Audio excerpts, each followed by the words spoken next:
Hello बच्चों, आज हम लेके आए हैं हाई स्कूल के मैथ के सबसे इम्पोर्टेंट क्वेश्चन जो हर साल एग्जाम में आते हैं, इस बार भी आएंगे। बच्चों, ऐसे क्वेश्चन जो आना ही आना है उसकी वीडियो हम डेली आपको देते रहेंगे। जैसे एक पहला क्वेश्चन है, सिद्ध कीजिए कि √3 एक अपरिमेय संख्या है। ये तो आता है, हर साल आता है, ये इसको हम देखते हैं।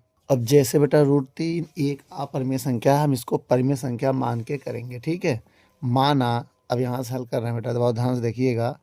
माना √3 क्या है? एक परिमेय संख्या है। एक परिमेय संख्या है, बहुत ध्यान से देखिएगा। अगर परिमेय संख्या होगा तो इसे हम PA/B मान लो, चाहे P/Q मान लो, P/Q मान लो बराबर √3। आप ए भी मान सकते हो और ए भी मान सकते हो। A/B बराबर √3, चाहे जो मानो, चाहे ऐसे मान के करो, चाहे P/Q मान के करो। ठीक, अब देखिए यहाँ पर हम P/Q को मान के कर रहे हैं। ठीक है, चाहे A/B को मान के कर लो, किसी को भी। चलिए हम इसी को मान A/B को मान कर रहे हैं। ठीक, दोनों ओर वर्ग करने पर, दोनों ओर वर्ग करने पर, अगर हम दोनों ओर वर्ग करें तब क्या होगा? दोनों वर्ग करने से A² हो जाएगा बटे B² हो जाएगा बराबर 3 हो जाएगा। ठीक, यहाँ से A² का अगर मान निकालें तो हो जाएगा 3B² हो जाएगा। इसके बाद अब यहाँ पर समीकरण इसको हम 1 मान ले रहे हैं। क्या मान ले रहे हैं? 1। और यहाँ हम लिखेंगे, इसको देखिएगा, A² 3 से विभाज्य है भाई, इसमें है ना, 3 से विभाज्य है। भाज्य लिखो चाहे विभाज्य लिखो, बात एक ही है, विभाज्य है। इतना समझ में आया? उसके बाद क्या कह रहा है, अगर A² 3 से विभाज्य होगा तो A भी क्या, A भी 3 से विभाज्य होगा, 3 से विभाज्य होगा, इतना याद रखिएगा, होगा। तो पुनः अब हम क्या कर रहे हैं, ए को कुछ मान लेते हैं। अगर देखो, मेरी बात समझो, बहुत ध्यान से समझना मेरी बात, मैं क्या कहना चाहता हूँ। अगर हम इस स्टेप को देख के ये लिखा है, ये ठीक भाई, इसमें 3 का गुणा था तो हमने लिख दिया ए भी 3 से विभाज्य होगा। अगर ए भी 3 से विभाज्य होगा तो हम इसको मैथ में ऐसे लिख सकते हैं, ए बराबर 3C मान ले रहे हैं। क्या मान ले रहे हैं? ए बराबर 3C। अब लिखेंगे ए का मान समीकरण 1 में रखेंगे। क्या?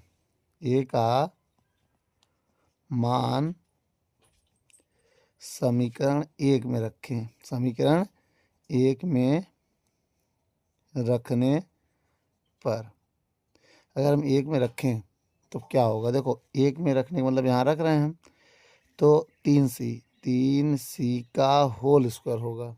क्या होगा? 3C का होल स्क्वायर। ये तो एक काम करो बेटा, यहाँ मतलब कि यहाँ रख दे रहे हैं, उधर जगह कम पड़ेगी ना। अब इसमें रखेंगे तो 3C का होल स्क्वायर बराबर 3B² होगा। अब 3 का स्क्वायर कितना होगा? 9C²। भाई 3 का स्क्वायर 3, C का स्क्वायर C², 3B²। अब हम एक काम करने जा रहे हैं, बहुत ध्यान से देखिएगा। अगर हम चाहे तो इस 3 से 3 को काट सकते हैं। 3 एकम 3, 3 त्रिका 9, तो क्या आ गया? 3C² बराबर B²। पहले हम B² को लिखेंगे, B² बराबर 3C²। इसको समीकरण 2 मान ले रहे हैं। अब इसको देखो, B² 3 से विभाज्य है, 3 से विभाज्य है। ठीक है, B² जो है 3 से विभाज्य है, तो V भी 3 से विभाज्य होगा, विभाज्य होगा। याद रखना, इतना बात होगा। इसके बाद एक बात और बता दें, अब इस चीज़ को अगर हमें लिखना है, जैसे अभी ने क्या कहा है आपको कि इस चीज़ को मैंने ये लिखा है, तो ऐसे इसमें इसको ये लिखा था, तो अब इससे हम लिखेंगे V बराबर, अब इसको लिखने से कोई मतलब नहीं है क्योंकि 3 से विभाज्य हो ही गया, तो आगे लिखने की ज़रूरत नहीं है। अगर 3 से विभाज्य है तो लिखेंगे, अगर हम समीकरण 1 व 2 से, मेरी बात समझिएगा, एक काम करो, इसको समीकरण क्या मान लो 1, इसको मान लो 2, ठीक है, ये 3 है। बोलो अब इसी को अगर हम ऐसे लिखना चाहें, ठीक है, अब देखो 1 2 और ये 3 हो गया, ठीक है। अब समीकरण अगर हम लिखे यहाँ समीकरण, ठीक है, बहुत ध्यान से देखिएगा। अब यहाँ पर जो वर्ड मैंने बोला है, देखो बी स्क्वायर भी 3 से विभाज्य है, ठीक है। अब समीकरण 1 व 2 से, 1 व 2 से, समीकरण 1 व 2 से। अब समीकरण 1 व 2 से देखें तो अगर कोई नंबर 3 से विभाज्य है तो इसका मतलब ये हो गया 3 जो है ए और बी, किसका, ए तथा बी, ठीक है, का गुणनखंड है, का गुणनखंड है, गुणनखंड है। और होना नहीं चाहिए था, क्योंकि भैया ये क्या सहभाज्य हमने मान लिया था ना। जो एक परिमेय संख्या होता है, जब परिमेय संख्या होता है तब ए और बी सहभाज्य हो जाते हैं। मेरी बात फिर समझो, जब ये परिमेय संख्या होता है तो ए और बी क्या हो जाते हैं, सहभाज्य।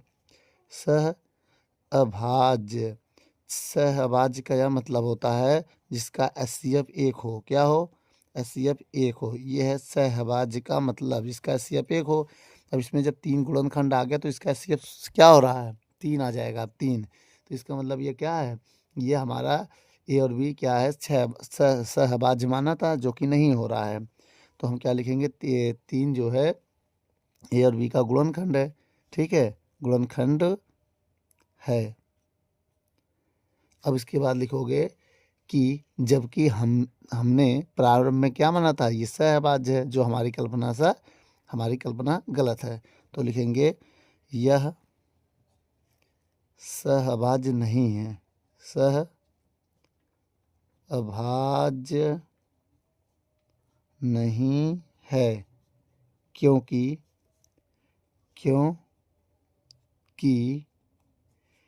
एचसीएफ कितना आ रहा है, यहाँ पर 3 आ रहा है, 3 आ रहा है ना। इसलिए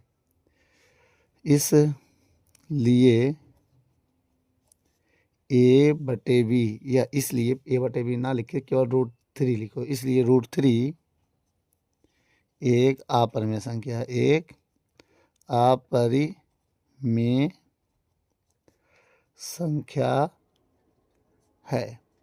ठीक बच्चों, ये इम्पोर्टेंट क्वेश्चन है, वीडियो को रोक कर नोट कर लो।